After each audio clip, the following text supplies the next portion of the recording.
views and opinions expressed in this program are those of the participants and do not necessarily reflect the views of BronxNet or the program underwriters.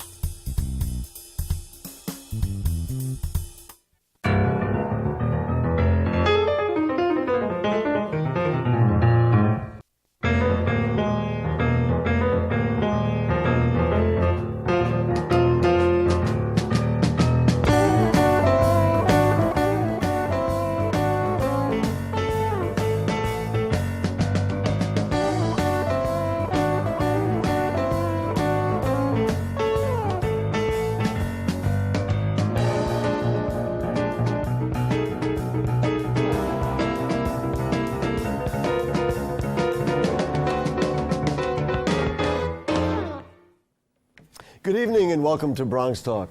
Last week, the annual dinner held by the Bronx County Democratic Committee was hailed as its most successful ever, largest attendance, and best from a fundraising point of view.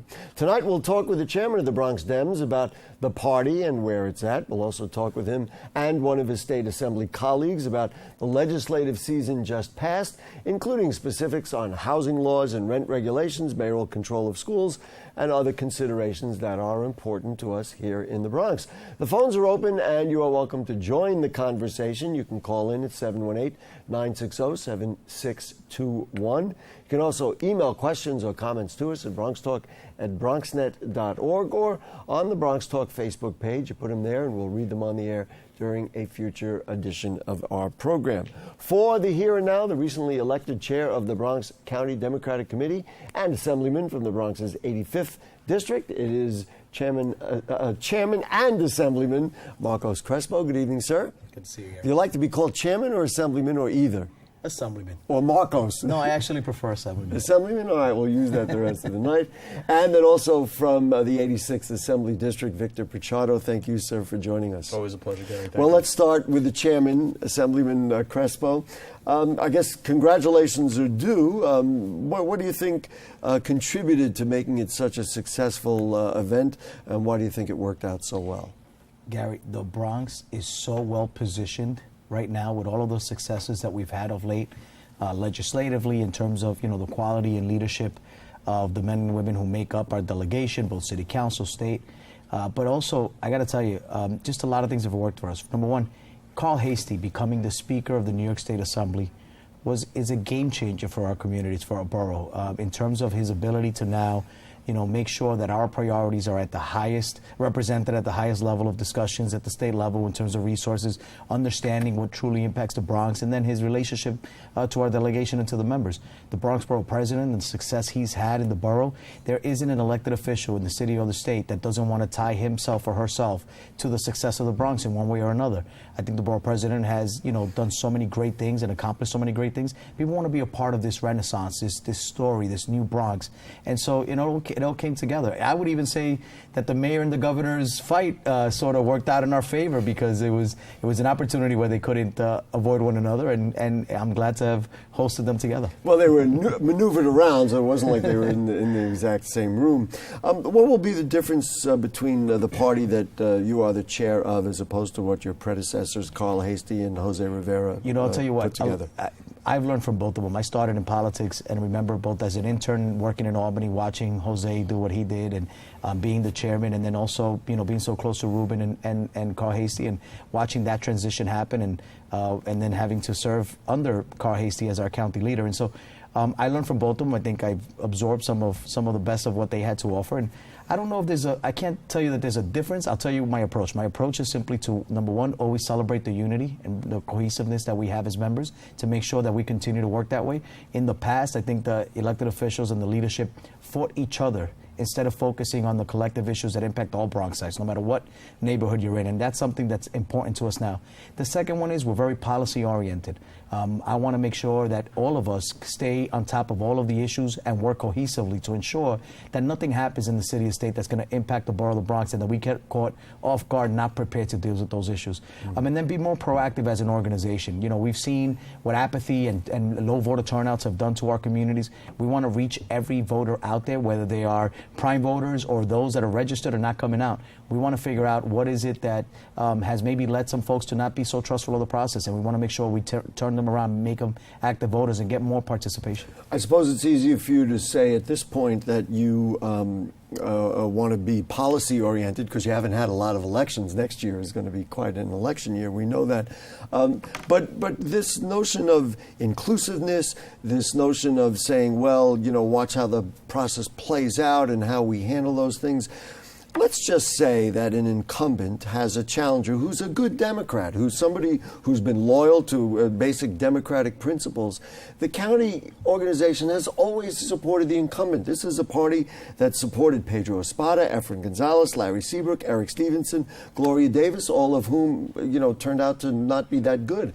Will there be some evaluation of standards, and maybe sometimes you say, you know what, here's a challenger who's a good Democrat, even though you're in office, we would support this candidate? It's hard to envision possibilities. There's a million things we can think of. No, well, I'll get you back here when we get to the specifics. I'll tell you the answer. My answer is, look, I think a lot of those individuals were supported before any of those things came to light, before they were exposed for some of the wrongdoing that they did. And so I would, and you know, we all believe in innocence until proven guilty. If somebody is charged with some sort of crime, you know, that'll be taken into account in terms of our support. And of course, if proven, that's somebody that we will hold accountable as well. We don't want to go backwards as a borough, and we've had too many unfortunate incidents of elected leaders and others who have been caught up in wrongdoing. That's something we want to move well past. We want to. That's one of the reasons why we want to make sure that we work cohesively, because I think we hold each other accountable as well when we work together. What you've seen a lot of times is individuals who maybe didn't have a relationship with the organization and were kind of left on their own to wonder out how to stay relevant or how to keep up with everyone else, and that leads to problems. So we're not going to let that happen as an organization, but if it does, we'll consider opportunities. Sometimes there are indications. I mean, we had Maria del Carmen Arroyo had Derek Jeter and a bunch of other phony signatures, which, I mean, she got off.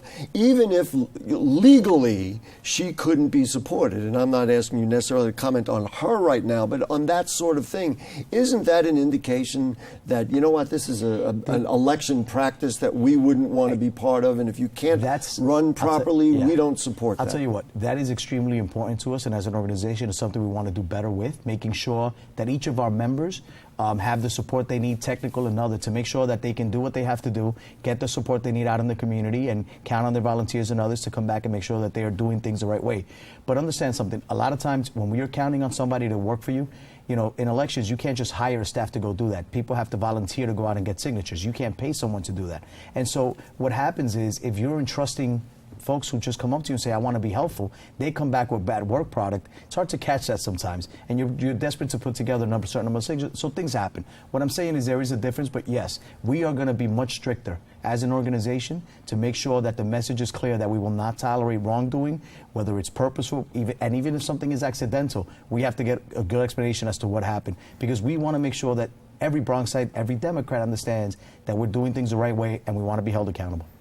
This is a purely selfish question, and viewers who watch our program for years know what I'm talking about. I would like to not see empty seats at debates. I don't want to say you necessarily would require somebody. Would you urge somebody who may be hesitant? Absolutely. You would? All right. Absolutely. Somebody mark that down, that tonight on July 20th, the chairman said that. Anyway, thank you for that. I do want to talk legislation. I know that's what Assemblymember Crespo came here to talk about. We have a lot of legislation to talk about. Give me a grade for the, you know, you went through this process. This is your sophomore season, as it were, but who's counting? Yeah. But it's your second time around, so you a lot more. My sense is you've been a lot more involved than you might have been in the past. Certainly aware of issues and more fluid with issues. How happy are you, and what grade do you give the state legislature for what it did this time around? I mean, speaking as an Assembly Democrat, I think we did, at the very least, a B+, if not A-. And the reason why is because I believe, as Assembly Democrats, we stood up for our constituents. We stood up for tenants.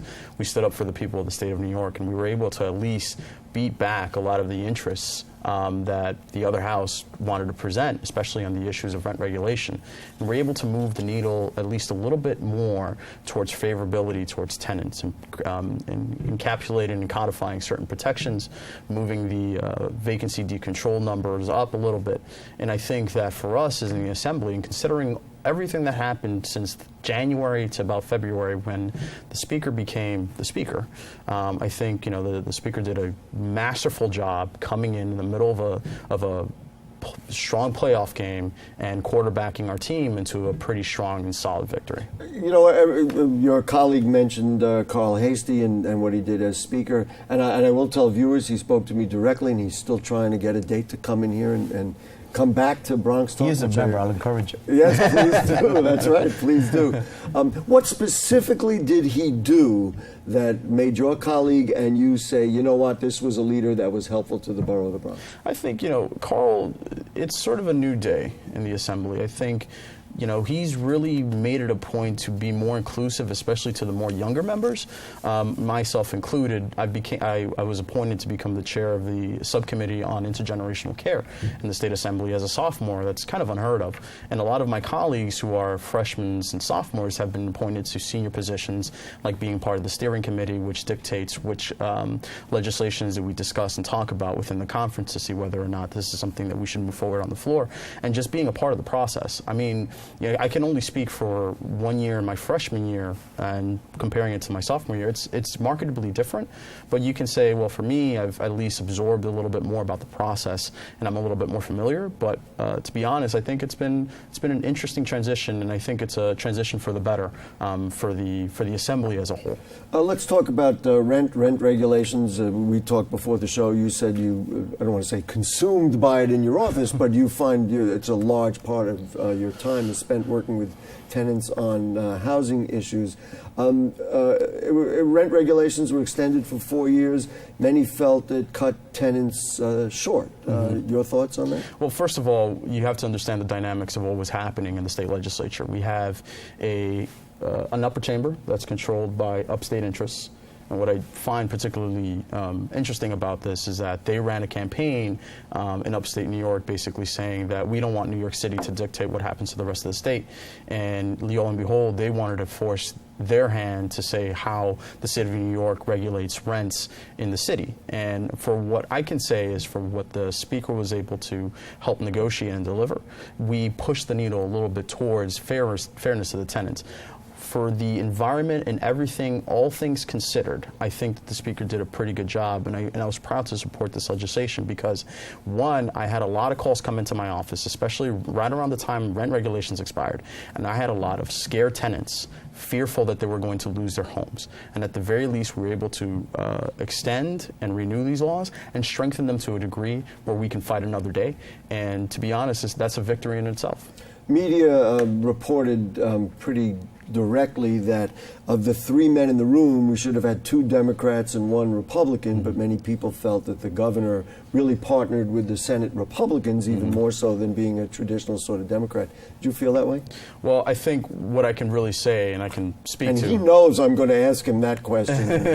What I can really say is I think we in the Assembly majority, we stood up for democratic principles, and we pushed for the ideas of protecting tenants, making sure that tenants had a home to go to, and we're still pushing on the ideas of passing the DREAM Act in the state of New York, in increasing tenant protections, as well as increasing the minimum wage. These are important issues to our constituency, and we'll continue to fight for. And all I can say is I know that for us as Assembly Democrats, we fought for democratic principles. So your thoughts on the performance of the governor? On that issue in particular and others?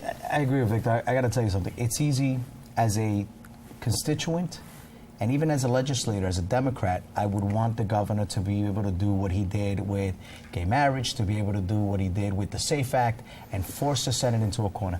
The dynamics are a little bit different, though, when you understand the landscape. The Senate majority, the Senate Republicans, are fighting for their lives to hold on to that power.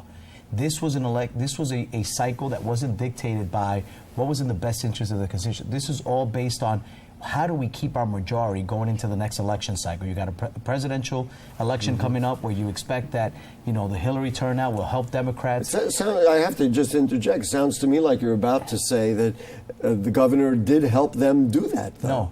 No, what I'm about to say is, considering the fact that the governor was not in a position to get them to do things that was against what their base believes to be of principle. So, for example, the Senate Republicans ran a campaign. They ran for re-election on the notion that they would under no circumstances approve scholarships for undocumented students. They made that a line in the sand, and as a Democrat, and as much as I would want to see the governor force somebody to vote a different way, the reality was that the Senate Republicans were not even going to consider that to begin with. They were flirting with the idea of allowing the rent laws to expire, period, and getting nothing done. So when you think about those things, the fact that the governor and the speaker were able to work together to make sure that we didn't just get an extension of the rent regulations. I understand there were hopes and ambitions that we would do our dream bill, the bill that the Assembly passed, which is a position bill. It's a bill that we passed to show where we believe things should be. But politically speaking, to think that you're going to convince a House that has various different interests, whose life and resources depend on the industry that doesn't want to see that happen, to think that we were going to get them to the table is impossible. We got not only an extension, we got stronger protections against harassment, which is very important to Bronx constituents. We got an extension of vacancy decontrol. We got an increase on the threshold. And on top of that, the language that was ultimately passed doesn't just raise the threshold. It actually says that the threshold only kicks in for decontrol if the apartment is vacant, which is drastically more important for for other communities than what's happening currently in the Bronx. We're going to get there soon enough, but we're not there just yet. But it's an incredible impact compared to what people had been reporting. So it's a much stronger package than people thought. I'll stay on this just one more question. Eyebrows were raised when the governor suspended development of a statewide database of ammunition sales, which is part of the SAFE Act. Certainly would conflict with, I'm sure, I think we did a show on gun control with you a little while back. And they said that, basically the governor kind of ignored a fundamental direction that the state ought to be going. No, I'm not. I got to double check what the language of what they put out in this new order. But I got to tell you something. There's been a lot of discussion up in Albany about changes to the SAFE Act that even Democrats are considering. Because, and I'll tell you, we have not seen yet the impact that we need in our communities, the gun issues that we have in neighborhoods in the Bronx where illegal guns continue to come in. This is not the portion of it that was addressed through the SAFE Act. This is still where we need federal regulations to make sure that illegal guns across state lines are tracked. So the key components of the SAFE Act are still in there for mental health issues being taken into account and the tracking of sales. This is not a state decision, but the Rent Guidelines Board gave no increase on one-year leases and 2% on two-year leases. Will this force tenants to, and we're certainly going to get your impression of that, force tenants to sign shorter leases? So that tenants now, they get a one-year lease. Gee whiz, the old system, maybe I would have had a little increase, but at least I would have had the security of a longer lease.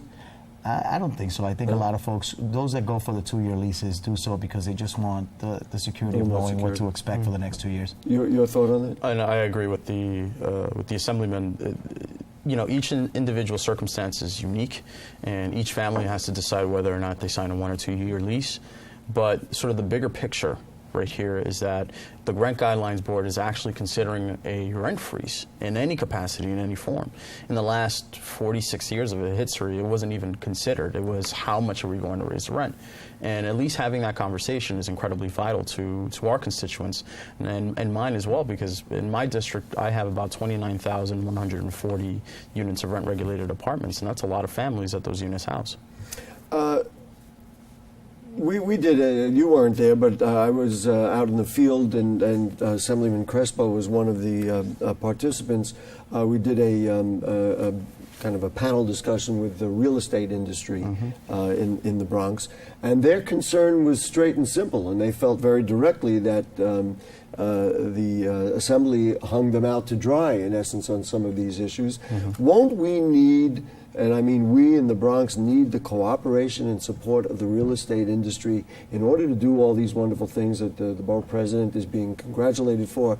And does this Rent Guidelines Board and some of the other things start to, you say you're happy that it moves the needle, but doesn't it affect that relationship so that they're like, you know what, we're not going to be doing any development because we can't afford it anymore. Well, I think the issue, and just to give you an example, the whole discussion that we've had in Albany around the issue of 421A, right? So, we had two separate groups arguing for something. One wanted prevailing wage on this.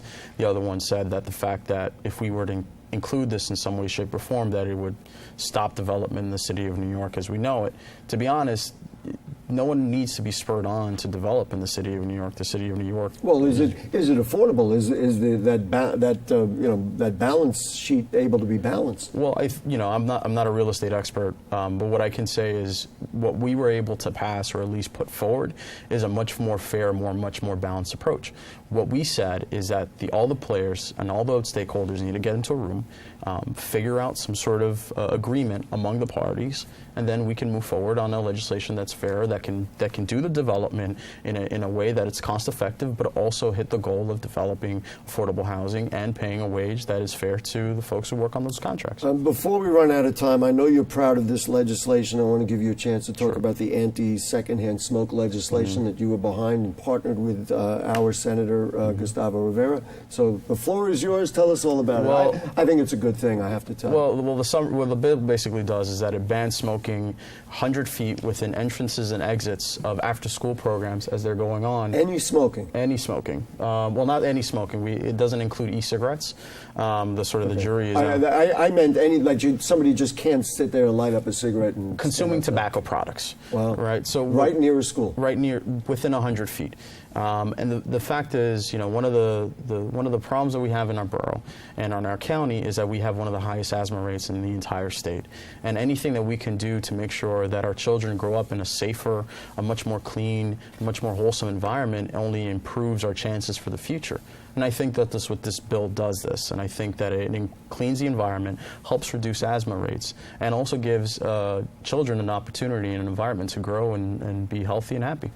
Assemblyman, the mayoral control of schools was extended only 1 year. It seems to me somewhat of a pointless exercise. If you're going to go through the dialogue, you can't even evaluate how that, education, you need a little more time to, what are you going to say? The needle went up or down in 1 year? It's very hard to make impact. Seems to me a highly politicized move by the governor. That's the way it's been. Certainly the mayor reported it that way. None of these issues get talked about in a vacuum. We all like to look at issues one at a time, but the fact is they're all correlated. We were negotiating a number of different issues, and there was a lot of discussion, even amongst Democrats, about if has mayoral control worked and whether we want to extend it. Some of us who weren't, I voted against it when it was the Bloomberg days. But I believe that since we've had it and we gave that opportunity to the Bloomberg administration, and we disagree tremendously with many of the moves they made, I think that, there were folks who felt differently about how to approach it. I think Mayor de Blasio deserves the same opportunity. I thought we should have done more years. We in the Assembly proposed 4-year extension. But unfortunately, we ended up with a 1-year package, but this is something we plan to revisit and believe. We'll be able to give them more time. Yeah, I was going to say I'll raise my eyebrows because next year with the presidential election and the state elections, etc., I have to ask you both a question. It's been a dialogue raging in the Bronx. We have a lot of viewer mail that we're going to read about this. Should Donald Trump's name be taken off that golf course? That's not in your district, but it's just north of you. Should it be taken off the golf course in the Bronx? If the city has a legal way to dissolve that contract and move it to a different provider, yes. I've responded to that question right after the incident. I'm the chair of the Hispanic Task Force, and trust me when I tell you that I am flabbergasted that an individual whose business acumen took him to where he is and who understands the importance of having various markets be a part of his business strategy, for him to have made those comments is completely disgraceful. It is incomprehensible that someone in his stature would play that cheap political game in order to advance in his campaign. Having said that, I told the reporter who asked me about that, I said, look, I'm not going to take back what I said at the time in thanking his organization for making sure that a project that had been stalled for so many years finally came to fruition, that it was built out. But moving forward, if we can dissolve that contract without the city facing severe penalties, or the Bronx ending up with an empty site for a long period of time, then yes, we should. Your thoughts on that question, the Donald Trump question? I think it's just about a minute, so go ahead. Very quickly. So I think it's important that a presidential candidate, regardless of party, would engage in this type of politic. And to be honest, you know, as the assembly member said, if there's any legal way that we would be able to dissolve the contract, then I think the city should move forward. Is it appropriate for a presidential candidate to be getting public tax breaks on a private business? Well, that to me is one of the other questions that's not been asked. Well, the question, before he became a presidential candidate, he was a real estate developer. Right. That's another story, but you know, that's a conversation. Yes or no? You like? It depends. That's too generic. Gentlemen, thank you so much, and Assemblyman Marcos Crespo and Assemblyman Victor Pichardo, we appreciate your time tonight, and we certainly look forward to the times that you guys will come back and talk more stuff about the Bronx. Folks, here are some of the viewer comments on the show we were just talking about, last week's show about Donald Trump and his golf course in the Bronx. They all came via Facebook. Burned cars, garbage, and pollution filled that area, the golf course, forever. The city spent millions of dollars over the years to build it, to no avail. Like Trump or not, he got it done, and it makes the Bronx look great. That came via Facebook from Edward R. Billy P. said, along with free speech comes responsibility, especially when you're a public figure. Katie C. Wrote on Facebook, I don't think all illegals are criminals, but I do think it's time we started taking care of our own first. Veterans, elderly, and our homeless, to just name a few. JR Base J on Facebook said, look at what is crossing our borders. These people come here illegally. Most are men with criminal records, and they start committing crimes here. And finally, Gracie LM via Facebook wrote, he needs to respect all races and apologize. And if you have further comments or questions on anything you heard on tonight's show or anything going on in the Bronx, then email them to us at bronxtalk@bronxnet.org or put them on our Facebook pages like the folks who did that tonight, and we'll read them on the air during a future edition of our program. We ask you to like Bronx Talk on Facebook, and you can check out our archives at bronxnet.org. You'll find Bronx Talk on the lower right navigation bar. Now, next week, a show about teenage pregnancy in the Bronx.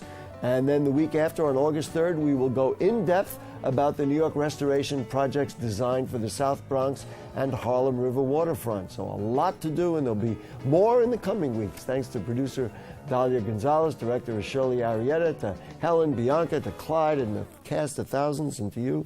See you next week. Good night.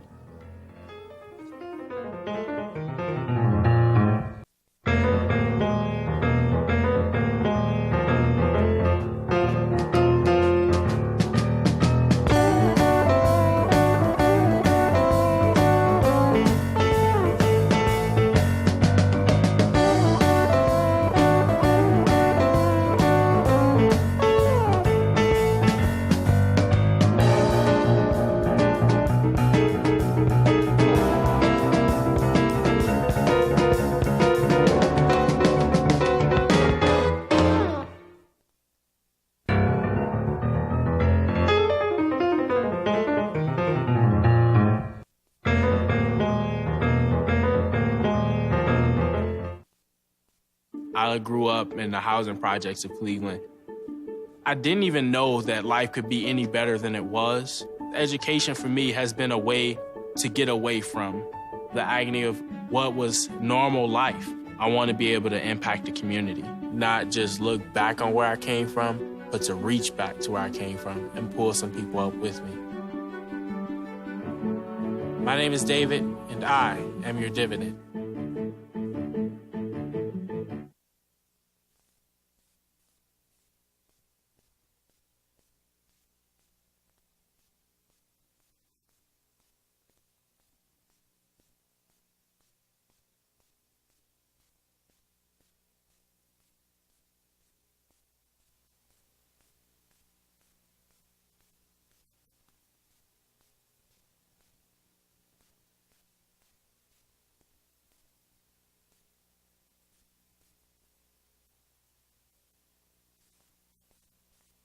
A single ember that escapes from a wildfire can travel more than a mile. You can't control where the ember will land, only what happens when it does. Get fire adapted now at fire